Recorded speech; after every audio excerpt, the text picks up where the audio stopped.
Yo, what's going on, guys? It is Foxy98 here. Welcome back to a brand new video for you guys today here on the channel. Today, we've got the official unveiling of the Toro Rosso 2019 Challenger. And I know what you're thinking. This is not a screenshot from F1 2018, although you'd be mistaken to actually think that it was. It is the 2019 car. Don't you worry. It's just the same. There's no real livery change there. So this is what they've come up with then. So whoever's designing the liveries, can I have your job, please? But anyway, enough about slagging them off for having the same livery. At the end of the day, I really like the Toro Rosso livery. Like, I've had nothing wrong with it ever since it was introduced in 2017. I think the biggest problem really is the fact that in 2017 we were like, oh my god, check out this livery. Like, this is absolutely amazing. It's stunning. 2018 we were sort of like, oh yeah, you know, they've gone with it again. It's still nice. They've made a little few changes here and there. And of course, 2019, it's like, okay, now it's just the same thing. Now you've turned into Williams, basically, for that one, although Williams had that delivery for ages. But anyway, this is what they come up with, and this is also the best comparison that we're going to get to a 2019-looking car, as obviously with Haas, they covered up a lot of the stuff. In their 3D render pictures, there was a lot of 2019 elements. In their 2019 official car launch reveal, they only had the front wing on, so they really tried a few little bits there. But this is what the side-on view of the car looks like. So we can see, obviously, that the Red Bull sponsor is now fully visible. Of course, last time we had the barge boards in the way, but as they've been moved forward, we're eligible to now see that. The Honda logo looks a little bit bigger, I guess. It's kind of hard to explain it fully, but what we'll do is we'll move on to a couple of other shots, get a few little bits here and there, and we'll round off the video. Okay, so the front of the car pretty much gives us a nice indication of what we're going to be seeing. So first of all, with this picture, we can clearly see the new regulation changes with regards to the front wing. Of course, there is no longer these silly little end plates on the top of the front wing that we've seen in the past, all these crazy weird stuff. It is now literally just a plain standard front wing, and you can see the little skirts just underneath the front wing. There used to be 4 per side. Now that's been reduced to 2 per side, and again you can see how the brakes looking nice and plain. There's not a lot to do with the side pods either with the Toro Rosso. I feel like actually overall they've sort of made it a little bit simpler, but then again there's a few little bits and bobs here and there that just sort of like stand out. It looks a little bit thinner. They've gone with a very similar styling to Haas in terms of how they've got the little side pod covers where the mirrors are, and it looks like it's got a T-wing at the back of the car, unless that's from another shot, which we'll obviously be getting onto anyway.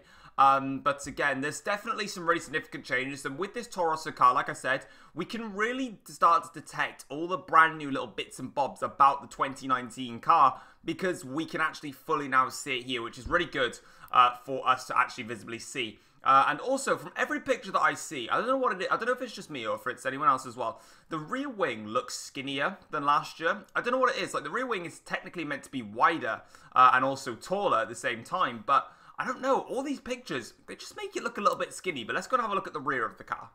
Alright, so having a look at the side of the car then from this specific angle, there's not really absolutely loads to pick out. Overall though, what I can clearly tell from the Toro Rosso is it really hasn't changed at all. Like, there is no, like, not even, apart from obviously the bog standard regulation change that we have had, obviously.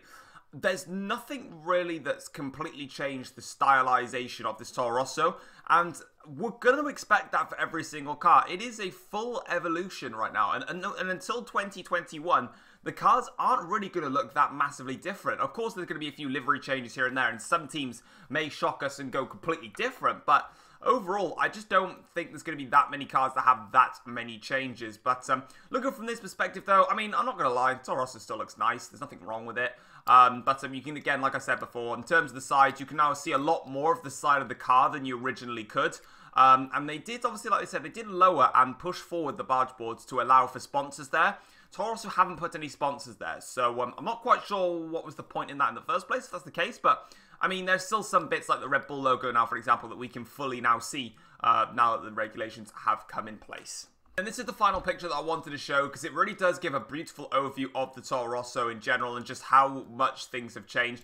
So overall then, so obviously like we said, the front wing, it has slightly changed a little bit. I felt that like in the central part, just underneath the nose where the little red bit is, that sort of like dipped in a lot more than we've seen. Normally they were kind of quite straight beforehand, but now they've definitely got a much bigger wave to it between the top of the end plate and then the middle of the car itself, which is quite interesting in there.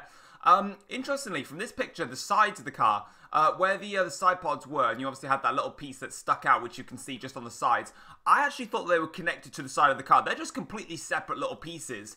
If any debris hits those, they're just going to go and get hit off. They're quite strange little pieces, but They're there for aerodynamic purposes. A couple of little aero pieces on the side of the nose. You can see those like loads of black little dash lines there, but a bit of carbon pieces there. So I'm not quite sure what Toro Rosso got in mind. They've definitely gone highly aero there on the front of the car as well. And yeah, from this picture especially, that rear wing just looks skinnier and taller, similar to like 2016 post that time. But maybe it's just because of the pictures that I'm seeing. But overall, guys, this is going to be a Toro Rosso livery. Not really much to talk about, obviously. But let me know what you think about it in the comment section down below. Leave a like on this video if you enjoyed it as well. I think in about an hour's time is when the Williams car launches. It's around about 3:30 PM UK time, I think. I'm not 100% sure on that. They haven't actually announced the time. They've just said, hey, our livery's coming out today. And Mercedes-Benz responded with camo livery or we riot. So that confirms that Mercedes-Benz livery on Wednesday is camo and won't be shown until the first race probably. But anyway, guys, thank you very much for watching. I'll see you guys next time. Take care all. Peace.